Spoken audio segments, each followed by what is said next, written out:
Prezentatsiya Samarqand Qo'jinlari tomonidan tayyorlangan ilmiy tadqiqot tiplarini o'rganishdan oldin ilmiy tadqiqot nima? Bu yangi bilimlarni, mahoratini olish va shuningdek muammolarni tizimli ravishda bartaraf etish yo'li hisoblanadi. Maqsad bo'yicha o'rganiladigan bo'lsak, ilmiy tadqiqot tiplari ma'lumotni yig'ish usuli bo'yicha mantiqiy yondashuv hisoblanadi. Bunda maqsad bo'yicha asosan tadqiqot turlariga bo'linadi. Tadqiqot turlari shuningdek yakuniy natija asosida yakuniy natijani umumlashtirish asosida ikki guruhga bo'linadi. Bularning birinchisi tadqiqotning fundamental tadqiqotlar va ikkinchisi esa amaliy faoliyatiga ko'ra fanning nazariyasini boyitishga xizmat qiladi. Bu esa amaliy tadqiqotlarga bo'linadi. Fundamental tadqiqotlar nima? Bu borliqning umumiy qonuniyatlariga ko'ra farqlanishiga aytiladi. Amaliy tadqiqotlar esa muayyan amaliy muammolarni hal qilish uchun fundamental bilimlar asosida yangi texnologiyalar uslubini ishlab chiqarishga aytiladi.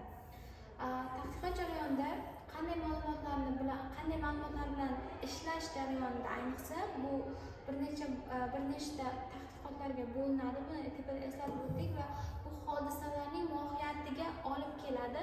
Shuningdek, qanday so'rovga javob bo'ladi, qanday savolga javob bo'lganda esa tadqiqotning nima haqida, nima tushunchani yoritayotgani aks ettirib beriladi.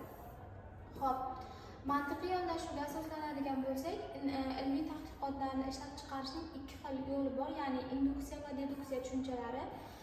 Induksiya va deduksiya tushunchalari kengroq yoritadigan bo'lsak, ichki va tashqi tomondan ilmiy tadqiqotning tiplariga bog'langan holda tadqiqotni o'rganish jarayoni hisoblanadi. Nazorat darajasiga ko'ra tadqiqot tiplari quyidagilarga bo'linadi. Bular esa fundamental tadqiqotlar, eslatib o'tganimizdek, va kuzatuv, ya'ni bu ingliz tilida observation, ya'ni tadqiqotlarning jarayoniga aralashmaydigan, faqat tabiiy holatni qayd etib boradigan jarayon hisoblanadi.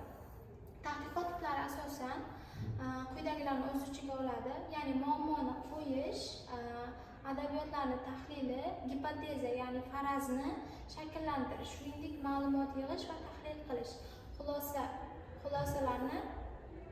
va tavsiyalarni aks ettirish.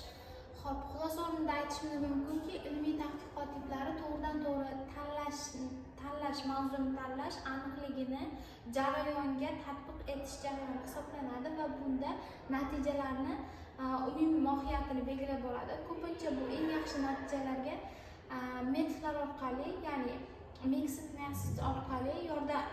methodlar orqali yordami orqali jarayonga kirib boriladi.